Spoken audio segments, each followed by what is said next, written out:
있는 이 말씀 속에서 입다라는 또 한 명의 이스라엘의 사사를 우리가 소개받게 됩니다.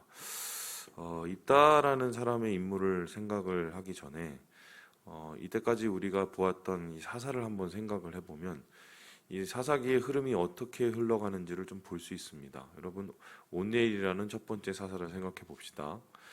그는 유다 가문에 좀 정통성 있고 뼈대가 있는, 그리고 상당히 그래도 하나님 보시기에 좀 공의로운 뭐 그런 사사였습니다. 그 후에 뭐 에훗도 있었지만 특히 드보라 같은 경우는 가장 모범적인 사사가 아닐까. 왜냐하면 그의 작은 여러 가지의 뭐 이 부족함에도 불구하고 결국은 하나님 안에서 바락과 함께 이스라엘을 변화시키고 이스라엘을 구원하는 뭐 큰 일을 감당하게 되지요.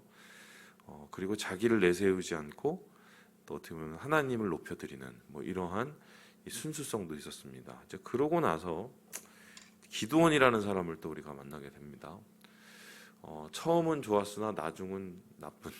그래서 그 이후로 소위 말해서 아비멜렉이라는 또 말도 안 되는 이상한 사람이 또 왕이 돼서 이스라엘을 어지럽히는 뭐 반전의 인물이죠.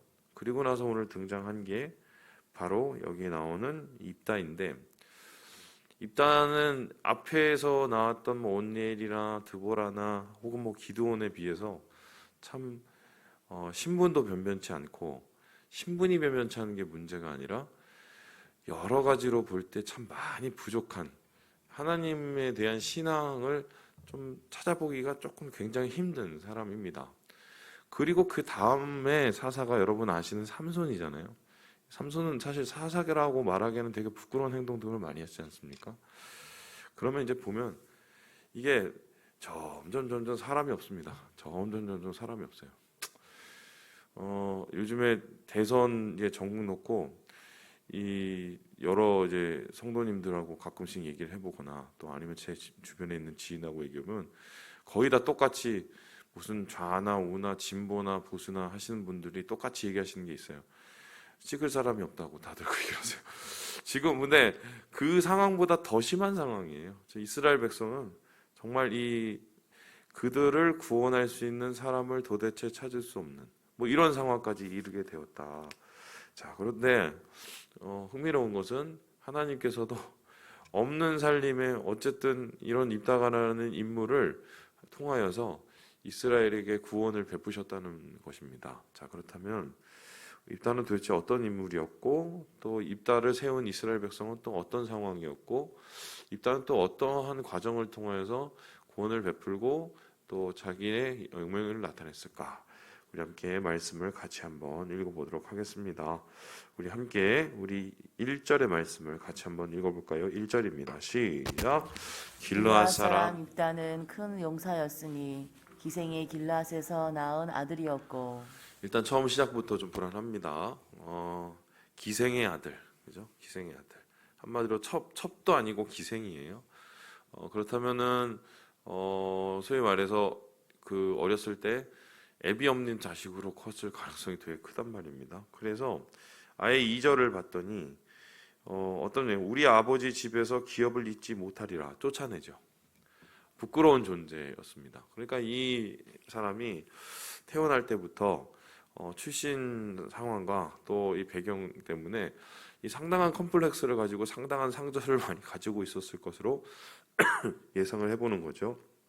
그래서 실제로 어릴 적에 삐뚤어 나간 친구들이 택할 수 있는 방법은 삐뚤어진 사람들하고 같이 모이는 거예요. 그래서 이 길르앗 사람 입다가 한 일이 무엇입니까? 우리 함께 3절을 같이 한번 읽어보겠습니다. 3절입니다. 시작. 이에 입다가 그의 형제들을 피하여 독당에 거주하매 잡류가 그에게로 모여와서 그와 함께 출입하였더라. 잡류와 함께 모였다. 그리고 돕으로 갔다. 여기서 돕은 이제 길르앗은 이스라엘로 따지면 요단강 동편에 있고요. 동편에서 이제 가장 기름진 땅이 길르앗입니다. 그런데 그 길르앗의 위쪽에 이 산지 쪽에 해당되는 부분이 이제 돕이라는 곳인데요. 거기에서 이제 생활을 한 거죠. 산 생활을 한 겁니다. 자연인 생활을 한 거죠.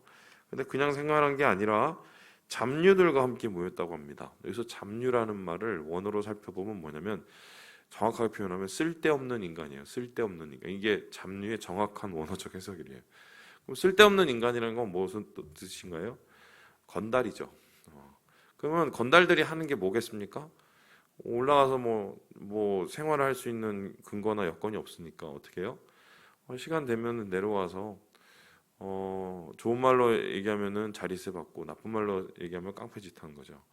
그래서 상당히 길르앗 사람들이나 혹은 그 길르앗 주변에 있는 마을들에게 골칫덩어리 피하고 싶은 사람의 모습이었을 것이 분명합니다. 그 중에 우두머리였으니까 뭐 건달 두목이죠. 뭐 이 정도 된 사람이에요. 그런데 이렇게 인생을 상처와 또한 잘못된 길에서 방황할 수 있었던 사람이 갑자기 신분의 변화와 세탁까지 하게 되는데요. 그 이유는 무엇입니까? 4절에 나온 것처럼 암몬 자손이 이스라엘을 쳤기 때문에 암몬 자손이 와서 이스라엘 백성을 치는데 도대체 길르앗 사람들은 그 사람들과 싸울 수 있는 여러 가지 여건이 되지 않는 거예요. 그래도 그러면 이 싸움을 누가 할 것인가 고민했겠죠. 그래도 싸워본 놈이 안다고 우리를 괴롭히는 놈이지만 저 건달들이 그 건달들을 무찌르면 되지 않겠냐. 뭐 적으로 적을 뭐 무찌르는가 뭐 이런 거죠.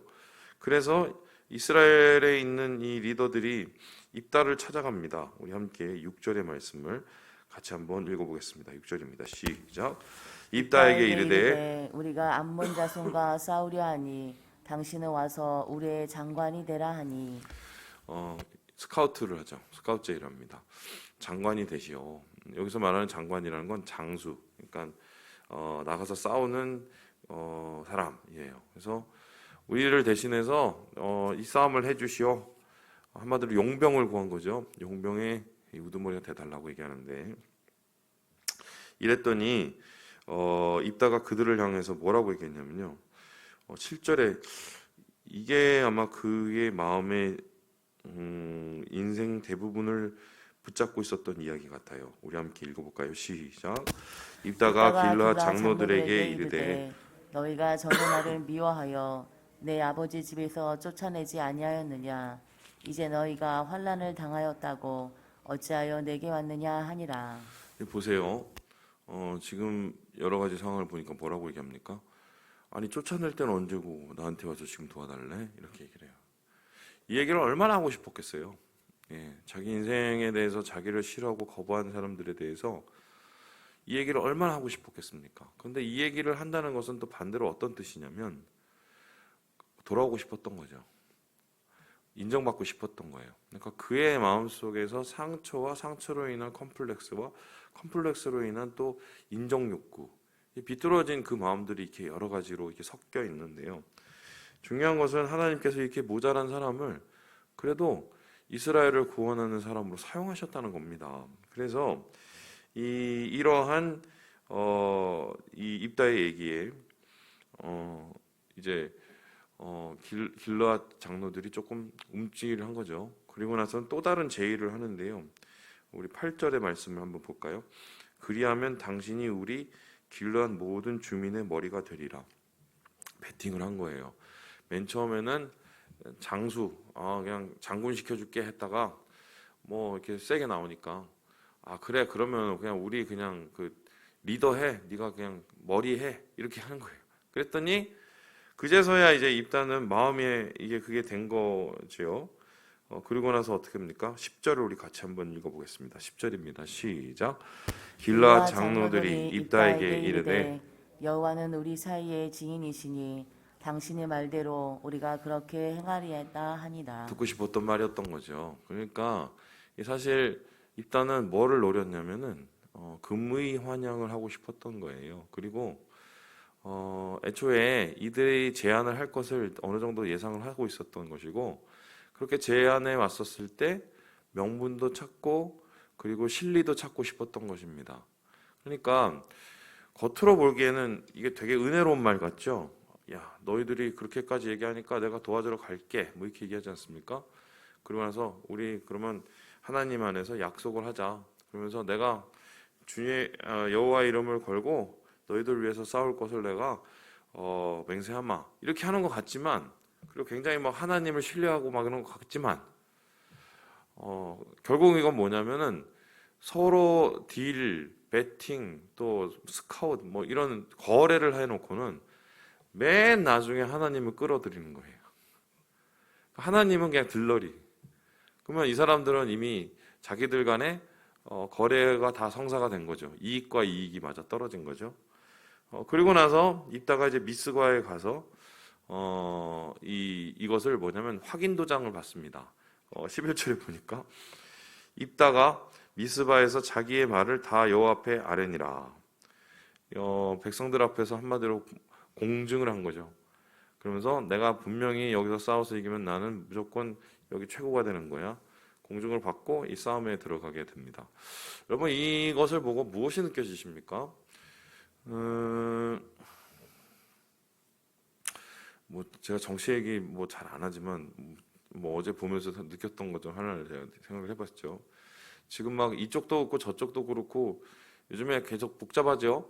그 이유가 뭐냐면 아직 뭐 선거도 안 했는데 나눠 먹을 생각만 합니다. 그래서 선거 뭐 선대위 위원장은 누가 하고 뭐 그리고 뭐 비서실장은 누가 하고 그러고 나면서 나는 쟤 싫고 쟤 하면 나 안 하고 막 이러면서 여든 야든 지금 막 그 안에서 내분이 일어나요. 지금 내분이 일어나고 있어요.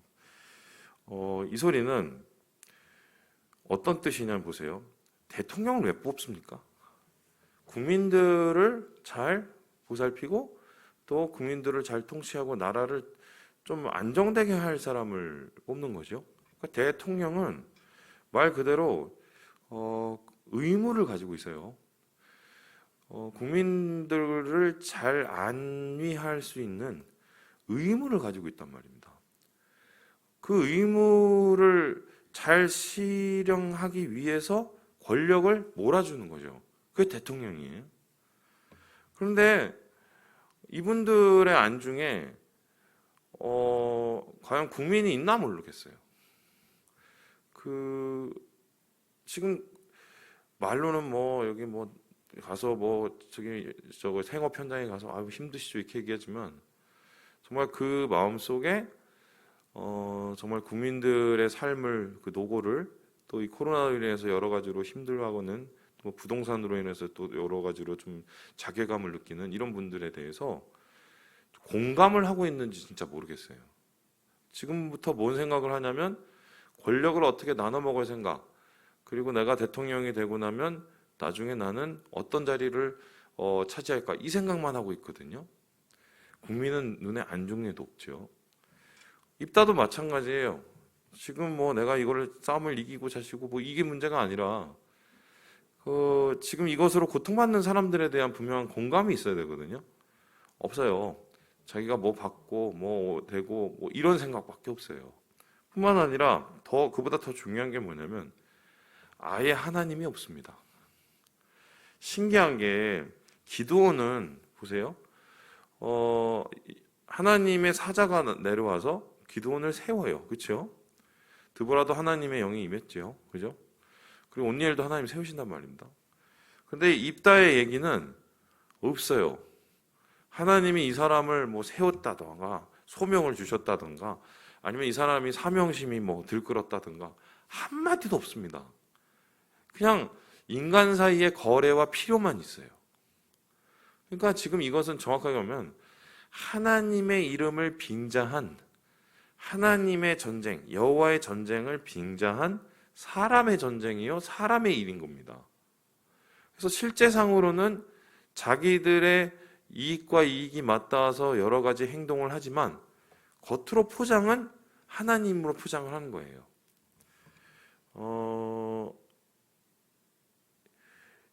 교회가 가장 지향해야 될 모습이죠. 지향이 아니라 지양이에요. 겉으로는 하나님을 다 쌓아놓고는 안에서는 사람의 이야기, 사람의 거래, 또 사람의 이익의 나눔, 뭐 이런 게 있으면 이거는 사실 하나님에 대한 모독이죠, 모독. 그래서 지금 이 길리앗의 입다의 이 거래의 현장을 우리가 바라보면 참 갈 때까지 갔다를 보게 됩니다. 이게 세상과 다를 게 도대체 무엇이냐 할 정도의 그 영적 수준을 보이고 있는 이스라엘의 모습을 보게 되는데요. 그런데 오늘 말씀에서 우리가 그럼에도 불구하고 참 감사한 이유는 뭐냐면 그래도 하나님이 이 사람을 통해서 이스라엘을 구원해 주셨다는 거예요. 신기하죠? 그래도 하나님이 구원해 주셨다는 거예요. 정말 이렇게 막 호랑말코 같은 이 사람을, 그리고 이 길르앗 사람들을 참 쓰면 뱉고 달면 삼키는 이 사람들을 그래도 불쌍히 여기시고 하나님께서 어떻게 하셨어요? 구원해 주셨다는 거예요. 참 하나님 사랑은 도대체 어디까지인가? 하나님의 긍휼은 도대체 어디까지인가를 다시 한번 고민하게 되는 과정이죠. 그래서 저는 오늘 이 말씀을 보면서 우리의 현재와 현실을 다시 한번 재단을 해보고 또 우리의 모습을 좀 반성하게 되는 계기가 되는 것 같습니다. 하나님의 일과 세상의 일을 혼동하지 말자. 하나님으로 시작했으면 하나님으로 끝나야 되는 게 맞고요. 세상으로 시작했으면은 세상으로 그냥 끝나야지 왜 하나님을 갖다가 결부시켰는지 이것도 웃긴 거고요. 그리고 가장 중요한 것은 무엇입니까? 그럼에도 불구하고 하나님이 이들을 불쌍히 여기셨다는 거예요. 결국 이제 좀 미리 보기를 하면요, 이렇게 해서 나가서 싸워서 이기거든요. 근데 나가서 싸워서 이기고 돌아오는 길에 큰 실수를 해서 자기 딸을요 죽여요. 자기의 그 인정 욕구 때문에 딸을 희생시킵니다.